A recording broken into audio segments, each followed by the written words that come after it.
안녕하세요. 책 읽어주는 편안한 엄마입니다.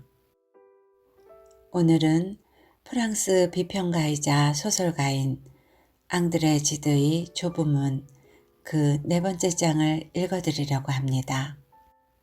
지드의 노벨상 수상작인 좁은 문은 그의 대표작으로서 가장 완벽한 문학적 성취라고 평가되는 작품입니다.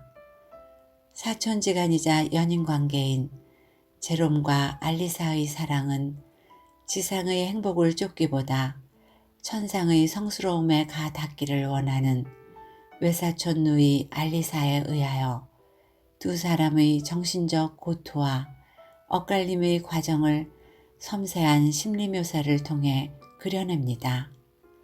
순수함의 지향과 관능적 천성 사이에서 흔들리고 고뇌하는 인간 본성의 모습을 생생하게 담아냈으며 실제로 자신의 외사촌 누이를 흠모하여 결혼했던 지드 자신의 자전적 경험이 작품에 투영되어 있는 소설이라고 할 수 있습니다. 저희 낭독과 함께하는 이 시간이 여러분의 바쁜 일상에 잠시 쉬어갈 수 있는 쉼표의 시간이 되기를 소망하며 구독과 좋아요를 눌러주시기 바랍니다. 해원 출판사 출판 이정 옮김 지은이 앙드레 지드 좁은 문 그 네 번째 장 신년 방학까지는 너무도 시일이 짧았기 때문에 지난번 알리사와의 대화로 열광된 나의 믿음은 조금도 동요되지 않았다. 계속했던 대로 나는 일요일마다 그녀에게 긴 편지를 썼다. 그 외의 날에도 동급생들과는 떨어져서 아벨을 만날 뿐 단지 알리사를 그리워하며 살았고 내가 좋아하는 책에는 내 자신이 거기서 얻는 흥미보다도 알리사가 맛볼 수 있는 재미를 먼저 고려하여 그녀에게 도움이 되도록 여러 가지 표시를 했다. 그녀의 편지에는 여전히 나를 불안케 하는 것이 있었다. 비록 내 편지에 대해 꽤 규칙적으로 답을 해주기는 했지만 나를 따라오는 그녀의 열성은 마음으로 이끌린다기보다는 오히려 내 공부를 격려해 주려는 배려가 엿보이는 듯했다. 그리고 감상, 토론, 비평 등이 내게는 단지 내가 생각하는 바를 나타내려는 방법에 지나지 않았음에 비해 그녀는 반대로 이 모든 것을 이용해서 자기의 생각을 내게 숨기려는 것 같았다. 때로 나는 그녀가 그것으로 장난을 하는 것이 아닌가 의심했다. 그러나 무슨 상관이 있으랴. 아무 불평도 하지 않기로 굳게 결심한 나는 편지 속에 전혀 불안한 기색을 보이지 않았다. 12월 말경 아벨과 나는 르아브르를 향해 떠났다. 나는 플랑티의 이모 댁에 머물렀다. 내가 도착했을 때 이모는 집에 없었다. 그러나 내가 방에 들어가자 하인이 뒤따라 들어와 이모가 응접실에서 나를 기다리고 있다고 전해주었다. 내 건강, 숙소, 공부에 관해서 대충 듣고 나자 이모는 곧 그 애정이 넘치는 호기심에 이끌려 아무 조심성 없이 말했다. 퐁그즈 마을에서는 만족했는지 너는 내게 아직 말하지 않았지? 일이 좀 진전됐니? 나는 이모의 이 어설픈 친절을 참아야만 했다. 그러나 아무리 순수하고 다감하게 말해도 경우에 따라서는 마음의 상처를 입게 되는 그러한 감정을 이처럼 간단히 다루는 걸 듣는 게 괴롭기는 했지만 그것을 말하는 이모의 어조가 너무나 구김살없고 정다웠기 때문에 화를 낸다는 것은 어리석은 짓일 것 같았다. 하지만 처음에는 퉁명스럽게 대꾸했다. 지난번에는 약혼이 시기상조라고 말씀하시지 않았어요? 그래, 나도 안다. 처음에는 의뢰 그렇게 말하는 법이야. 하고 이모는 나의 한 손을 잡아 자기의 두 손 안에 감동적으로 꼭 쥐면서 서슴지 않고 대답하는 것이었다. 게다가 내 공부라든가 병역 때문에 몇 해 더 기다리기 전에는 결혼할 수 없다는 것도 잘 알고 있다. 하지만 내 생각 같아서는 약혼을 오래 끌지 않는 것이 좋을 것 같다. 그렇게 되면 처녀들이 지쳐버리거든. 때로는 그게 아주 딱하게도 여겨진단다. 그건 그렇고 약혼은 반드시 공개해둘 필요가 있어. 단지 그렇게 하면 남들이 아무렴 이제는 그 처녀에게 손을 뻗쳐볼 필요가 없다는 걸 알아차릴 수 있게 된단 말이야. 그리고 그렇게 해두면 너희들이 편지나 교제를 떳떳이 할 수 있지. 그리고 다른 사람이 청혼해 오면 그야 물론 있을 법한 일이지. 하고 이모는 그럴듯한 웃음을 띠면서 암시하는 투로 말했다. 그런 경우에는 아닙니다. 그럴 필요 없습니다. 라고 단호히 거절할 수도 있단 말이야. 너도 알겠지만 줄리에트한테 청혼이 들어왔단다. 올겨울에 그 애는 남의 시선을 끌었거든. 그 애는 아직 좀 어리지. 그리고 그 애도 그걸 이유로 삼아 거절했어. 한데 그 청년은 기다리겠다는 거야. 정확히 말해서 그 사람은 이미 청년이 아니지. 아무튼 좋은 자리야. 아주 틀림없는 사람이지. 너도 내일 그 사람을 볼 수 있을 거다. 우리 집 크리스마스 트리를 보러 올 테니까 네가 본 인상이 어떤지 내게 말 좀 해주렴. 이모, 모르긴 하지만 그 남자가 헛수고하는 게 아닐까요? 줄리에트에게 다른 사람이 있을지도 모르니 말이에요. 하고 나는 아벨의 이름을 대지 않으려고 애쓰면서 말했다. 응? 설마 하는 표정으로 이모는 입을 뾰족 내밀고 머리를 갸우뚱하면서 미심쩍다는 듯이 말했다. 놀라운 얘기구나. 그렇다면 왜 그 애가 내게 아무 말도 하지 않았을까? 나는 더 이상 말하지 않으려고 입술을 깨물었다. 그래? 두고 보면 알겠지. 줄리에트는 요즘 몸이 좀 아프단다. 하고 이모는 다시 계속했다. 우선 지금은 그의 이야기가 아니니까. 그래, 알리사도 귀여운 아이야. 그런데 그 애한테 선언을 했니? 이 선언이란 말이 너무나 어울리지 않게 거친 듯해서 나는 발끈했으나 거짓말을 못하는 성미라 정면으로 질문을 받자 우물쭈물 대답해버렸다. 네. 그러자 얼굴이 화끈 달아오르는 것을 느꼈다. 그래, 그 애는 뭐라고 하던? 나는 고개를 숙였다. 대답하고 싶지 않았다. 이번에는 한층 더 막연히 그리고 마음이 내키지 않는 어조로 말했다. 약혼을 반대했어요. 그래, 일리가 있어. 하고 이모는 외쳤다. 너희야 언제든지 할 수 있으니까. 그렇고 말고. 제발 그 이야긴 그만해요, 이모. 하고 나는 말을 막으려 했으나 헛일이었다. 그 애로선 있음직한 일이야. 그 애는 언제나 너보다 분별력 있어 보였으니까. 나는 이때 무엇 때문이었는지 잘 모르긴 했으나 필경 그렇게 다그쳐서 물어서 흥분되었음인지 갑자기 가슴이 찢어지는 듯했다. 그래서 마치 어린아이처럼 마음씨 좋은 이모의 무릎에 이마를 비벼대고 흐느끼면서 아니에요. 이모는 몰라요. 하고 소리쳤다. 그 애는 기다려달라고 하지 않았어요. 뭐라고? 그 애가 너를 싫어하기라도 한단 말이냐? 하고 이모는 손으로 내 이마를 받쳐 올리면서 퍽 따뜻한 동정을 담은 어조로 말했다. 그것도 아니에요. 아니에요. 확실히 그런 것도 아니에요. 나는 서글프게 머리를 저었다. 이제는 그 애가 너를 사랑하지 않을까 겁이 나니? 아니에요. 제가 두려워하는 건 그게 아니에요. 얘야, 좀 더 분명하게 말을 해야 내가 알지.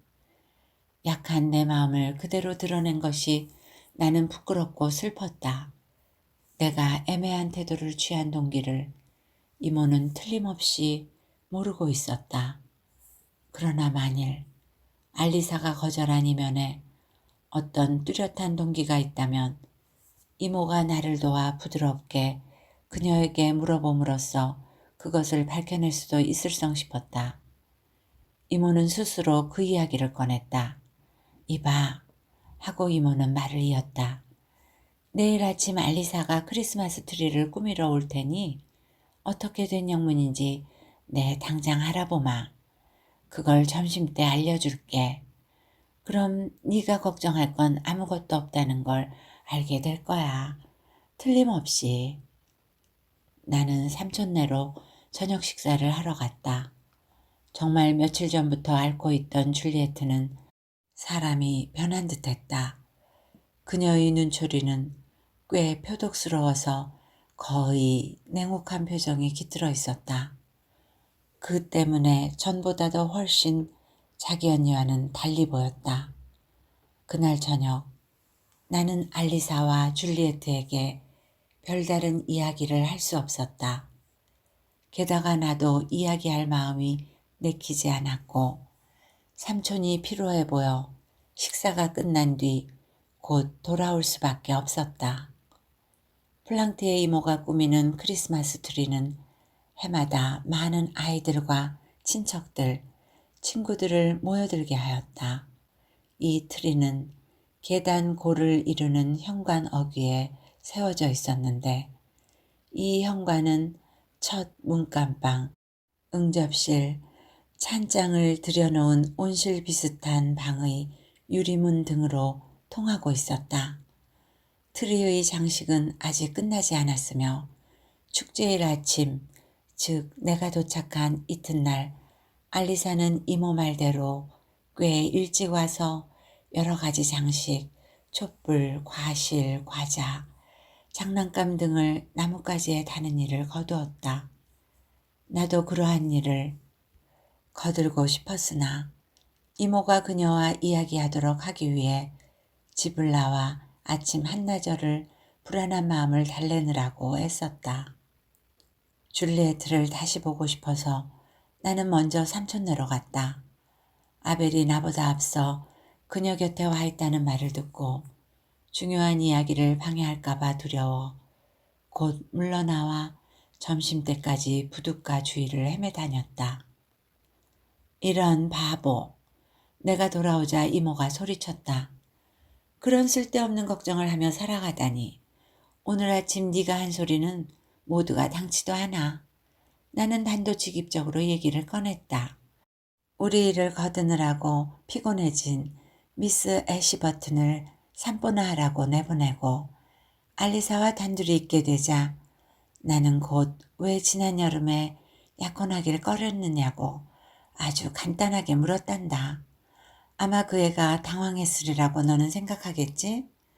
그 애는 조금도 당황하지 않고 아주 침착하게 제 동생보다 먼저 결혼하기가 싫었기 때문이라고 대답하더라. 만일 너도 그 애에게 솔직히 물어보았다면 그렇게 대답했을 거다. 혼자서 괴로워한 이유가 거기에 있었던 거야. 그렇지? 그것 봐. 솔직하다는 것이 가장 좋은 말이야. 가엾은 알리사는 아버지를 떠날 수도 없다는 거야. 우리는 이야기를 나누었단다.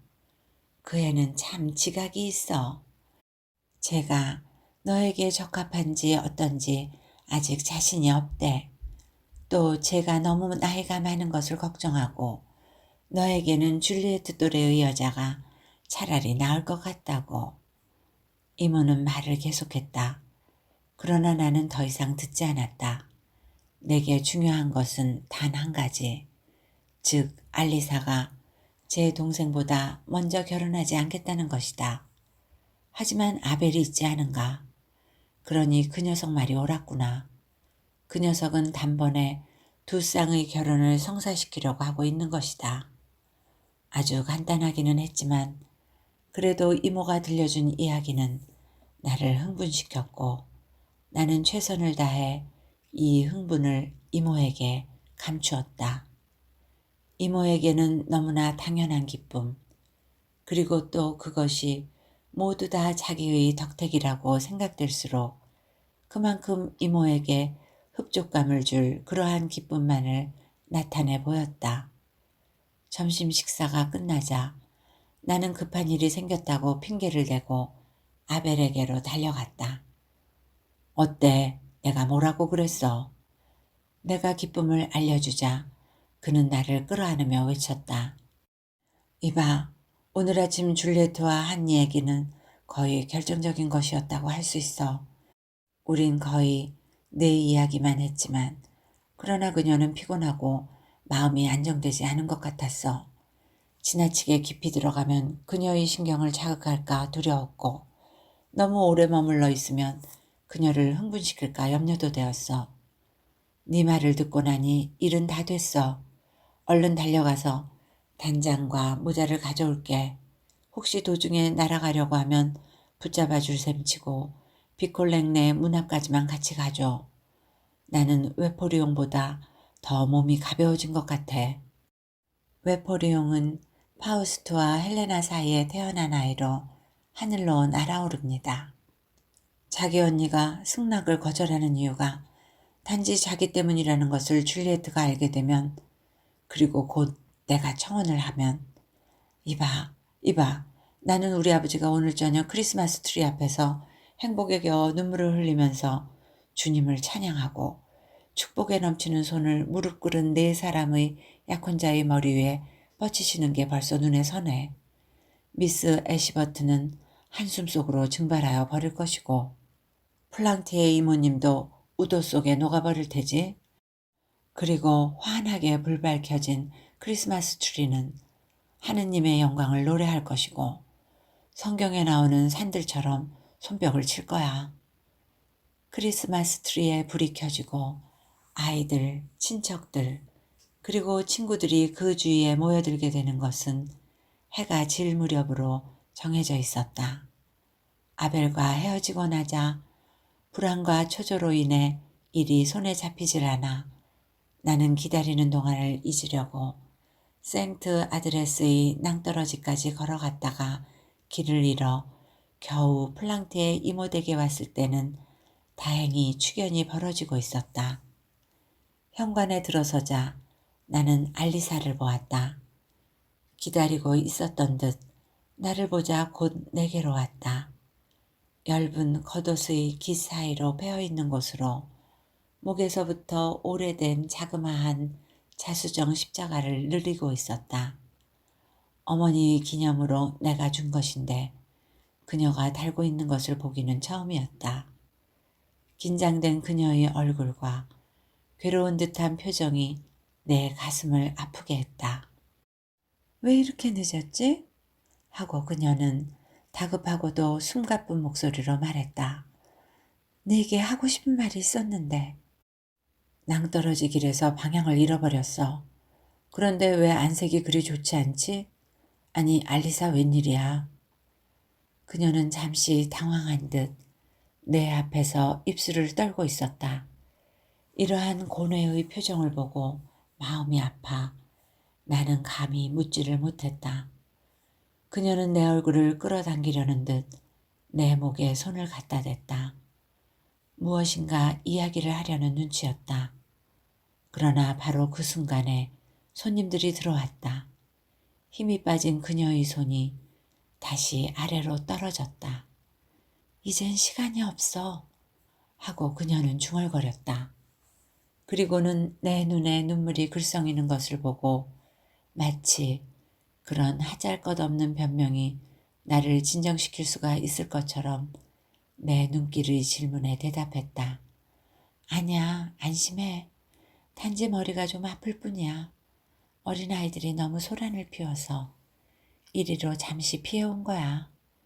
이제는 그 애들 곁에 돌아가 봐야지. 그녀는 급히 내게서 떨어져 갔다. 사람들이 들어오면서 나를 그녀에게서 떼어놓았다.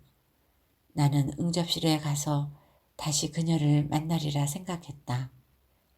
그녀는 방 저 끝에서 아이들에게 둘러싸인 채 놀이를 도와주고 있었다. 그녀와 나 사이에는 여러 사람들이 보였고 그녀에게로 가려면 필시 누구에게 붙잡힐 것 같았다. 인사나 이야기를 나눌 수 있을 것 같지 않았다. 혹시 벽을 따라 살짝 빠져나간다면 나는 그렇게 해보았다. 정원으로 난 커다란 유리문 앞을 막 지나가려는 순간 누가 내 팔을 잡는 것을 느꼈다. 문에 반쯤 몸을 숨기고 커튼으로 몸을 휘감은 줄리에트가 거기 있었다. 온실로 가 하고 그녀는 재빨리 말했다. 꼭 할 말이 있어. 그쪽으로 혼자 가. 곧 따라갈게. 그러고는 문을 조금 열더니 정원으로 사라졌다. 무슨 일이 있었을까? 나는 곧 아벨을 보고 싶었다. 아벨은 무슨 이야기를 했을까? 무슨 행동을 했을까? 현관으로 되돌아온 나는 줄리에트가 기다리고 있는 온실로 갔다. 그녀는 얼굴이 새빨갛게 달아 있었다. 눈썹을 찌푸리고 있어 그녀의 눈초리는 날카롭고도 괴로운 표정을 띠고 있었다. 신열이 있는 듯 두 눈이 반짝이고 있었다. 목소리마저 거칠고 격려를 일으킬 듯 싶었다. 몸과 분노로 흥분되어 있었다. 나는 불안한 가운데도 그녀의 아름다움에 놀랐고 어색할 지경이었다. 우리는 단둘이었다. 알리사가 이야기했어? 하고 그녀는 곧 내게 물었다. 겨우 두어 마디. 나는 아주 늦게 돌아왔으니까. 언니는 내가 자기보다 먼저 결혼하길 바라고 있다는 것을 알아? 응. 그녀는 뚫어지게 나를 쳐다보고 있었다. 그리고 언니는 내가 누구와 결혼하기를 바라고 있는지 알아? 나는 잠자코 있었다. 그건 오빠야. 하고 그녀는 소리쳤다. 무슨 소리야? 안 그렇다는 거야? 그녀의 목소리에는 절망과 승리감이 동시에 깃들어 있었다. 그녀는 벌떡 몸을 일으켜 세웠다. 아니, 세웠다기보다 뒤로 몸을 젖혔다. 이제는 내게 남은 일이 무엇인지 알겠어. 하고 정원으로 통하는 문을 열면서 희미하게 덧붙여 말하더니 문을 쾅 닫고 나가버렸다. 내 머리와 가슴 속에서 모든 것이 비틀거렸다. 관자놀이에서 피가 뛰는 것을 느꼈다. 단 한 가지 생각만이 내 마음의 혼란과 싸우고 있었다. 아벨을 찾자. 그러면 그는 아마도 이 두 자매의 기이한 이야기를 설명해 줄 수 있을 것이다. 그러나 나의 혼란된 모습이 누구에겐가 띌 것 같아서 응접실에 다시 들어갈 용기가 나지 않았다. 나는 밖으로 나왔다. 정원의 차가운 공기가 내 마음을 가라앉혀 주었다. 나는 잠시 그대로 정원에 머물렀다. 어둠이 짙어지면서 바다 안개가 도시를 감싸고 있었다. 나뭇가지는 앙상했고 땅과 하늘은 한없이 쓸쓸해 보였다. 노랫소리가 들려왔다. 크리스마스 트리에 둘러선 어린이들의 합창의 모양이었다. 나는 현관을 통해 다시 들어갔다. 응접실과 문간방의 문이 모두 열려 있었다. 이제는 텅 빈 응접실에서 피아노 뒤에 반쯤 몸을 가린 이모가 줄리에트와 이야기하는 것이 보였다. 문간방에는 잔뜩 장식된 크리스마스 트리를 둘러싸고 손님들이 빈틈없이 모여 있었다. 어린이들이 이미 찬송가를 마친 때였다. 갑자기 조용해지더니 크리스마스 트리 앞에서 보티의 목사님이 설교 비슷한 이야기를 시작했다. 그는 이른바 좋은 씨를 뿌리기 위해서는 어떠한 기회도 놓치지 말라는 것이었다. 불빛과 훈기가 나는 싫었다. 나는 다시 나가고 싶었다. 문에 기대어 선 아벨이 보였다. 그는 얼마 전부터 그곳에 서 있었던 모양이었다. 그는 저기에 찬 눈초리로 나를 쳐다보고는 우리의 시선이 마주치자 어깨를 으쓱했다. 나는 그에게로 갔다. 바보. 하고 그는 낮은 목소리로 말하더니 아, 이봐, 나가자. 좋은 말씀은 이젠 지긋지긋해. 하더니 우리가 밖으로 나오자 다시 한번 바보. 하고는 아무 말 없이 걱정스럽게 쳐다보고 있는 내게 말하는 것이었다. 그 애가 사랑하는 건 바로 너야, 이 바보야. 나한테 그런 것을 왜 말해주지 않았니? 나는 아찔했다. 더 알고 싶지도 않았다. 말할 수 없었겠지? 너 혼자선 그것을 깨달을 수가 없었을 테니까. 그는 내 팔을 잡더니 미친 듯이 흔들어댔다. 악담은 이빨 사이로 새어나오는 그의 목소리는 떨리고 숨찼다. 아벨, 제발 부탁이야. 잠시 후 나는 떨리는 목소리로 말했다. 그리고는 성큼성큼 그가 나를 끌고 가는 동안 말했다. 그렇게 흥분하지 말고 무슨 일이 일어났는지 내게 말을 좀 해. 나는 아무것도 모르겠어. 가로등 불빛 밑에서 그는 느닷없이 나를 세우더니 내 얼굴을 찬찬히 뜯어보는 것이었다. 그리고는 와랑 나를 끌어안더니 내 어깨에 얼굴을 파묻고 흐느끼며 중얼거리는 것이었다. 잘못했어. 나도 바보야. 너와 마찬가지로 나도 잘 몰랐어. 그는 울고 나더니 좀 마음이 진정되는 듯 싶었다.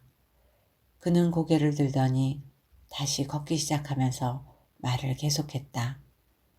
무슨 일이 일어나느냐고? 이제 와서 다시 그 이야기를 한들 무슨 소용이 있어. 너에게 말했지만 아침에 줄리에트와 이야기했어.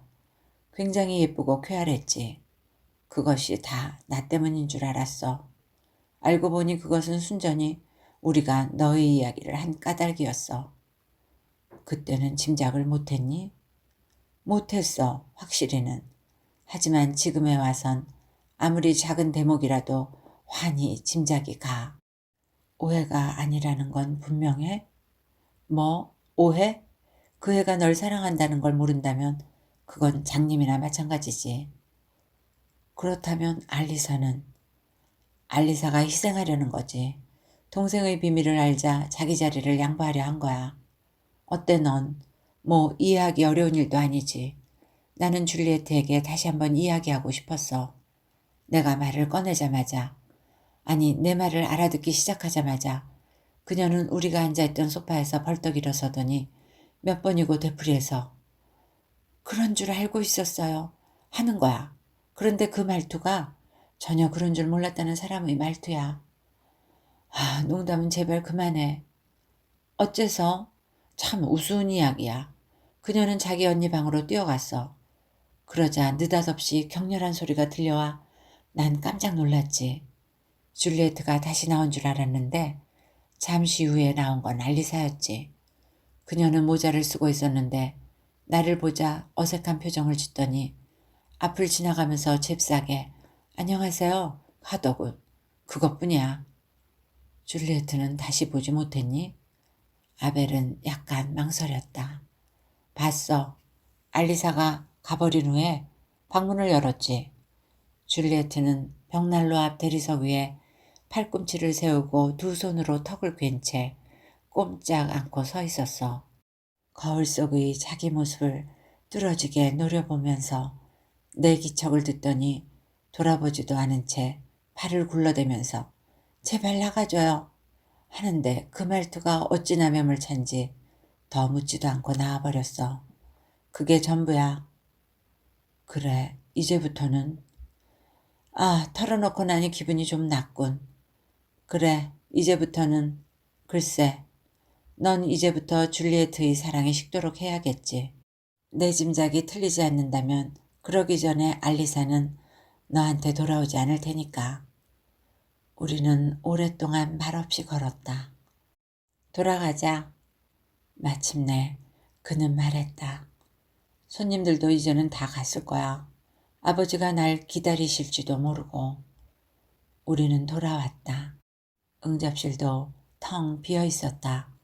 문간방에도 장식이 다 떨어지고 촛불도 거의 다 꺼진 크리스마스 트리 곁에 이모와 비콜랭 삼촌, 미스 애시버튼, 목사님, 사촌 누이들, 그리고 이모가 오랫동안 이야기를 나누고 있는 것을 보았으나 그가 바로 줄리에트가 말하던 청혼자라는 것을 이때 처음 알게 된 너무도 우스꽝스러워 보이는 사나이 외에는 다른 사람은 없었다.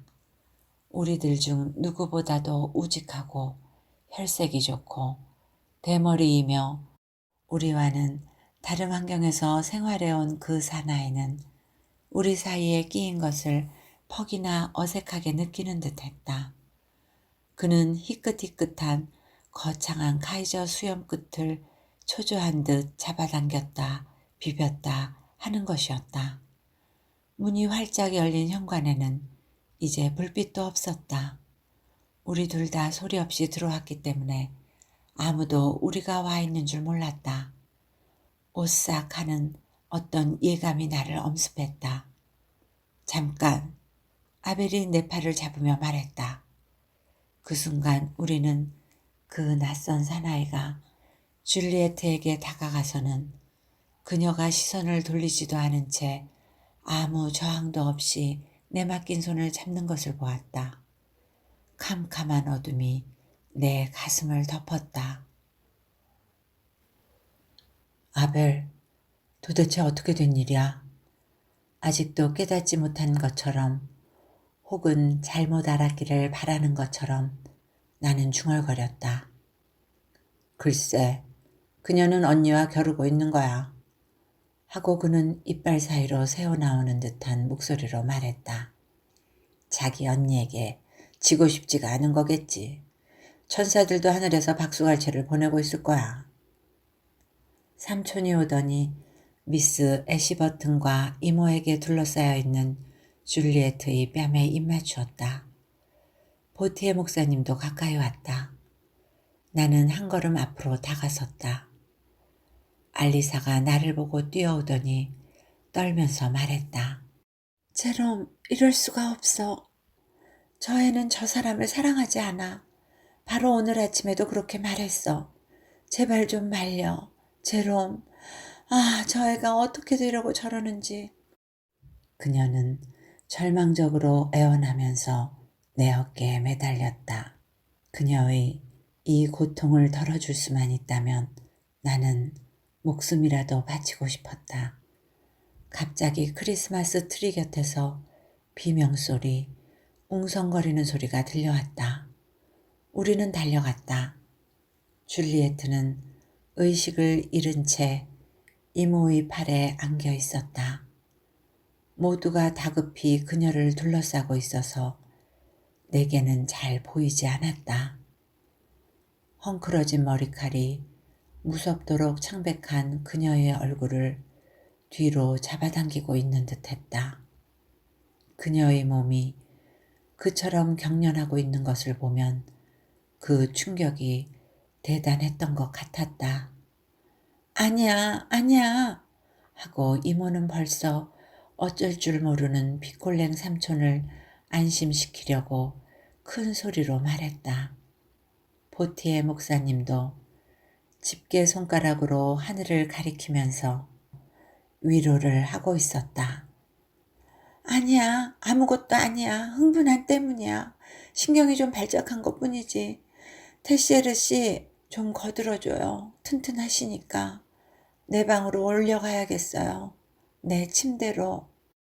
그러고 나서 이모가 자기 맏아들 쪽으로 몸을 굽혀 귀에 대고 몇 마디 속삭이자 의사를 청하러 가는 듯 곧 나가는 것이었다.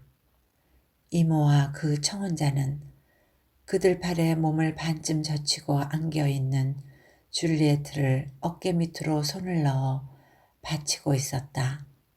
알리사는 동생의 두 발을 들어 다정히 껴안았다. 아벨은 자칫하면 뒤로 떨어질 듯한 머리를 받쳐주고 있고 몸을 굽혀 흩어진 머리카락을 쓸어 모으며 마구 입을 맞추는 모습이 눈에 띄었다. 나는 방문 앞에 멈추어 섰다. 줄리에트는 침대 위에 뉘어졌다. 알리사가 테시에르 씨와 아벨에게 몇 마디 말을 했지만 내겐 들리지 않았다. 그녀는 문까지 그 두 사람을 따라 나와서 플랑티의 이모와 단둘이서 간호하고 싶으니 자기 동생이 안정하도록 돌아가 달라고 당부했다. 아벨이 내 팔을 잡고 밖으로 이끄는 대로 우리는 아무런 목표도 용기도 생각도 없이 오랫동안 어둠 속을 거닐었다. 알리사에 대한 사랑만이 내 삶의 유일한 이유였고 나는 그 사랑에 매달렸으며 그녀에게서 오는 것이 아니면 아무것도 기대하지 않았고 또 기대하고 싶지도 않았다. 그 다음 날 내가 그녀를 만나러 가기 위해 준비하고 있는데 이모가 나를 잡더니 방금 받은 편지를 내게 내밀었다. 줄리에트의 그 심한 흥분은 의사 선생님이 처방해준 물약으로 아침나절에야 겨우 가라앉았습니다. 당분간 제롬이 이곳에 오지 않기를 바랍니다. 줄리에트가 제롬의 발걸음 소리나 목소리를 알아챌 수 있을 것 같아서인데 지금 그 애에게는 절대 안정이 필요합니다. 줄리에트의 상태로 보아 아무래도 제가 이곳에 머물러야 할 것 같아요. 제롬이 떠나기 전에 만나지 못하게 되면 후에 제가 편지하겠다고 전해주세요. 이 같은 방문 금지는 순전히 나를 대상으로 한 것이었다. 이모나 그 외 누구도 삼촌네의 초인종을 누를 수 있었고 이모는 오늘 아침에는 거기에 갈 작정이었던 것이다. 내 발걸음 소리, 목소리, 얼마나 어설픈 구실인가. 아무튼 좋다. 좋습니다. 가지 않겠습니다. 알리사를 곧 만날 수 없다는 것은 퍽 마음 아픈 일이었다. 그러나 반면 다시 그녀를 만나는 것이 두렵기도 했다. 동생의 병을 내 탓으로 돌리지나 않을까 두려웠고 따라서 그녀가 성난 것을 보는 이보다는 차라리 만나지 않는 편이 나을 것 같았다. 하지만 아벨만은 다시 만나고 싶었다. 그의 문 앞에서 하녀가 쪽지 하나를 전해주었다. 네가 염려하지 않도록 몇 마디 적는다. 르아브르에서 이처럼 줄리에트 가까이 머물러 있다는 것이 도저히 견딜 수 없었다. 지난밤 너와 헤어진 후 사잔 부토냉 배표를 샀다. 런던의 S집에서 방학을 보낼 셈이야. 에콜에서 다시 만나자. 이 세상에서 내게 도움을 줄 만한 사람들이 한꺼번에 나를 저버렸다. 고통밖에 남지 않은 이 체류를 단축하고 나는 계약이 되기 전에 파리로 돌아왔다. 나는 하나님에게로 모든 참된 은혜, 완전한 혜택을 주시는 하느님에게로 눈길을 돌렸다. 나의 온갖 고행도 하느님에게 바쳤다. 나는 알리사도 또한 하나님에게서 안식처를 구하고 있으리라 생각했고 그녀도 기도드리고 있으리라 생각하니 나도 용기와 결의로서 기도를 드릴 수 있었다.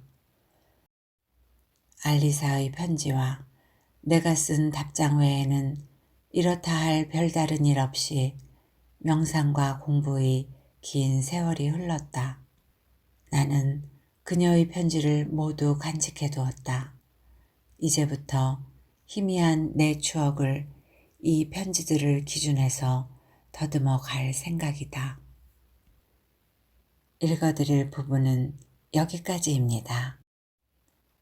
사촌지간인 알리사와 제롬의 순결한 사랑은 알리사의 청교도적인 금욕주의에 의해서 이루어지지 못하게 됩니다. 제롬은 알리사를 사랑하면서도 그녀의 성스러움에 가까이 다가서지 못하고 주저하며 고뇌합니다. 그리하여 자신의 욕망을 억제하고 신의 길에 이르도록 노력해야지만 알리사의 정신과 융합될 수 있으리라 생각합니다. 알리사 역시 그의 사랑과 열정을 알지만 더 숭고한 것을 위해 자신의 사랑을 단념하고 제롬을 멀리하게 됩니다. 지상에서의 행복보다 천상에서의 영혼의 합의를 꿈꾸는 것이 자신뿐만 아니라 제롬을 바른 신앙의 길로 인도할 수 있으리라 생각한 것입니다. 알리사는 자기의 희생을 감수하며 성서의 가르침대로 좁은 길을 가고자 합니다.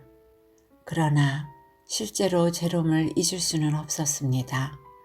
결국 알리사는 자기가 선택한 신앙의 길이 고난의 길일 뿐 아니라 허위와 위선의 길이었음을 죽음에 임박해서야 깨닫습니다. 그리고 연인 제롬을 그리워하다 외롭고 고통스럽게 죽어갑니다.